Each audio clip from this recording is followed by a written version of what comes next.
যারা কুরবানি দিবেন তাদেরকে এক নম্বরে যেটা করতে হবে সেটা কি, সেটা হচ্ছে নিয়তটা বিশুদ্ধ রাখতে হবে।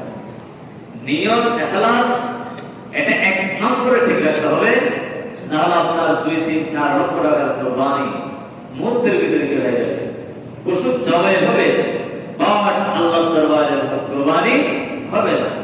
এই জন্য কুরবানি দেওয়ার আগে, পশু কেনার আগে আপনাকে যে বিষয়টা ঠিক করতে হবে সেটা হচ্ছে নিয়ত, সেটা হচ্ছে ইখলাস। বড় করে বলি সুবহানাল্লাহ।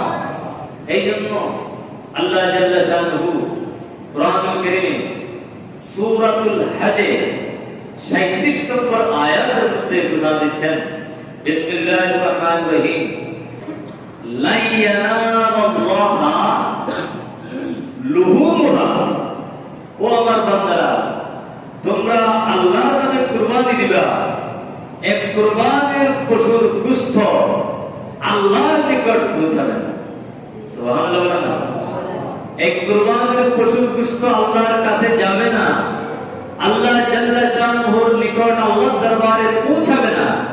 ওয়ালা দিমাউহা, এবং কি ওই পশুর রক্ত আল্লাহ জাল্লা শানুহুর দরবারে পৌঁছাবে না। তো গোশতও যাবে না, রক্তও যাবে না।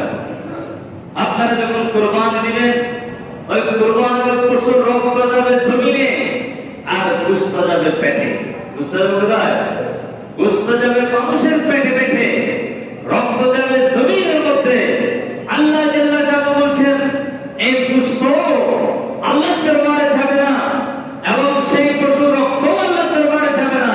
তো যাবে কি? আল্লাহ পাক বলছেন, ওয়ালাকিন ইয়ানালুহু তাকওয়া মিনকুম। আল্লাহর দরবারে যাবে তোমাদের তাকওয়া, তোমাদের নিয়ত, নিয়তের ইখলাস, নিয়তের বিশুদ্ধিতা, সুন্দর মনটাই আল্লাহর দরবারে পৌঁছাবে। বরকত বলে সুবহানাল্লাহ।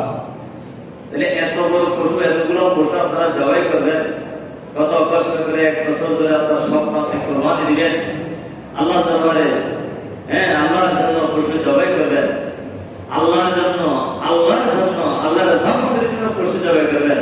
সেই রব্বুল ইজ্জত রব্বানা বলছে, বান্দা আমার কাছে ওই পশুর গোশত আসবে না, ওই পশুর রক্ত আসবে না।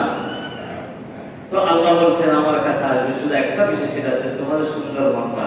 কোন নিয়তে, কোন নিয়তে, আশা আশা সত্যিকার অর্থে আল্লাহর উদ্দেশ্যে, আমি রবের উদ্দেশ্যে কুরবানি তোমরা দিয়েছো কিনা, এই নিয়তটা, নিয়তের বিশুদ্ধিতা, নিয়তের ইখলাস, প্রতিষ্ঠতা, সুন্দর নিয়ত, বিশুদ্ধ নিয়তটায় আমি রবের নিকট আসবে।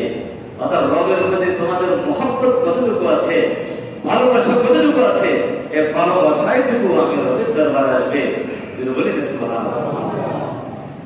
ইন্নাল্লাহ, নিশ্চয় আল্লাহ, লা ইয়ানজুরু ইলা সুওয়ারিকুম, আল্লাহ পাক তোমাদের বাহ্যিক চাল চলনের দিকে তাকায় না, আল্লাহ পাক তোমাদের বাহ্যিক বেশভূষার দিকে ভ্রুক্ষেপ করেন না, তাকান না। বাহ্যিক চাল চলন কত সুন্দর হবে, গরু পশু কত বড় হবে, কিরকম হবে, এগুলোর দিকে আল্লাহ পাক তাকাবেন না। বাহ্যিক কোনো বিষয়ের দিকে আল্লাহ পাক নজর দিবেন না, দৃষ্টিপাত আল্লাহ পাক করবেন না। ওয়া আমওয়ালিকুম, এবং তোমাদের সম্পদের দিকেও আল্লাহ পাক তাকাবেন। বলেন সুবহানাল্লাহ।